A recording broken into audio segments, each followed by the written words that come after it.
Hey, what up YouTube? In this video I wanted to talk a little bit about another issue that has been on my mind of late. I was asked, I believe yesterday, if I had ever watched pornography because they knew I was a Christian, and was mentioning I had the urge, being a young man trying to find dates and things like that. And so he had mentioned if I watched pornography, and I was like, no, I have in the past, unfortunately, but it's not something I try to actively partake in anymore. And so I kind of wanted to give some reasonings as to that for all my fellow people out there who maybe not Christian but are still struggling a little bit and maybe trying to find a reason to not do it, or don't have a reason and haven't considered the benefits of not doing it day in, day out, 2, 3, 4 times a day, like I know a lot of people are doing nowadays with the availability on the internet to watch whatever you want, whenever you want. And so just kind of wanted to go down a list of reasons for me, and hopefully you'll be able to see what I'm saying anyway, at least on one or two of them, to maybe reconsider maybe not doing it as much. So the first one is my energy levels. They just are naturally lower whenever they were naturally lower whenever I was doing it 2, 3 times a day. I mean, we've all been teenagers, and we all found the internet, unfortunately, so we all had access to everything like that.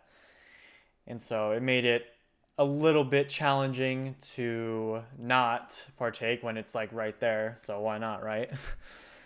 But as we grow up, we realize that there is a give and take with everything. Not everything is rainbows and Skittles and whatnot.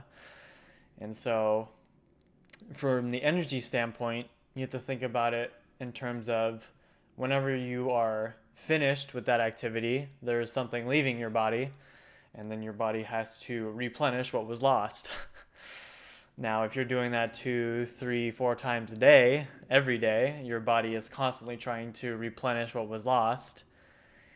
And so not only is it trying to, let's say in my case, help me recover, like build muscle and things like that, it's also trying to replenish something else. And so you can see there where it kind of can conflict with each other, where it's like, it's not really that big of a deal, I guess you could say, but it is something that detracts, really. I mean, at the end of the day, you just can't keep going expecting nothing is happening, because there's always a give and take to everything.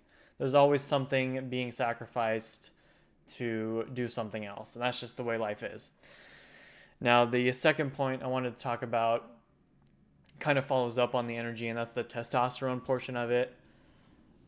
If you guys couldn't tell, I like going to the gym a lot, and it's something that, while it is not necessarily a huge testosterone killer, you could see how you would be losing out on testosterone when you're just repeatedly doing it day in, day out, 3, 4 times a day.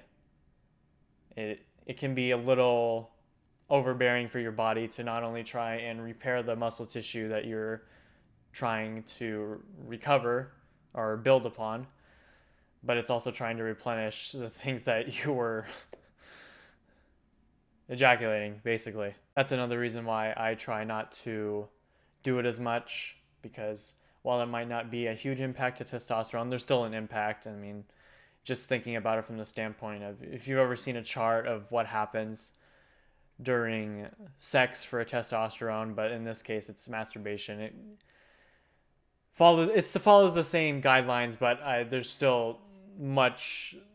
there's greater increases to testosterone in sex than there is with masturbation, because it's physical, and there's articles out there, you can look it up. But anyway, the testosterone kind of goes up while going, and then when you're finished it kind of plummets below the baseline and then slowly makes its way back up.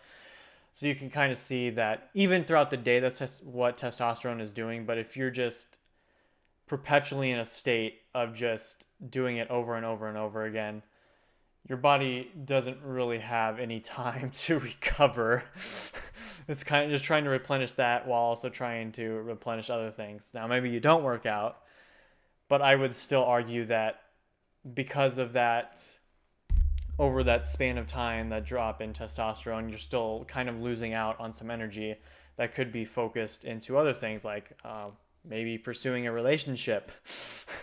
That way you could have that kind of intimacy with somebody else instead of your hand to reproduce, which is what the entire function is for. So yeah, but anyway, another reasoning would be that you are what you repeatedly do.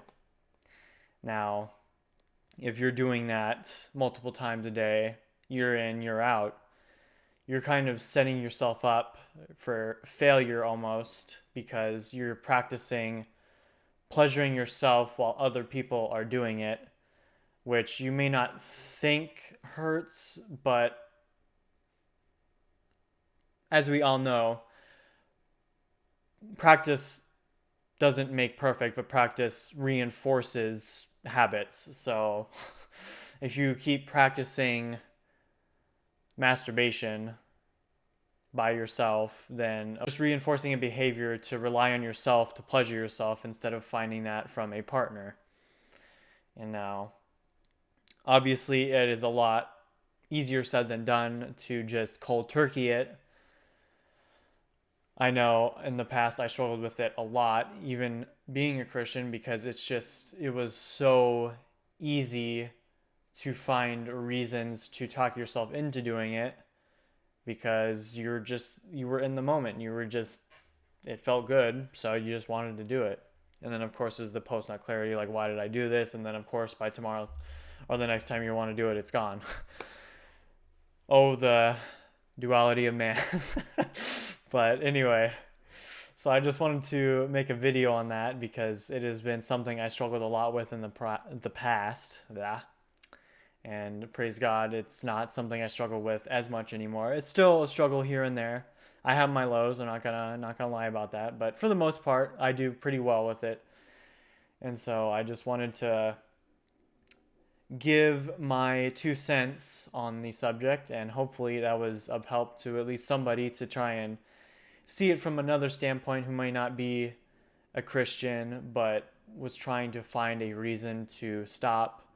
I know it's been a heated debate lately, the NOFAP, and does it even work? Is it just bogus? And while I don't think it is the high and mighty NOFAP, you'll become a Superman thing that a lot of people like to preach, there is some truth to what they're saying. It is just thinking about it scientifically.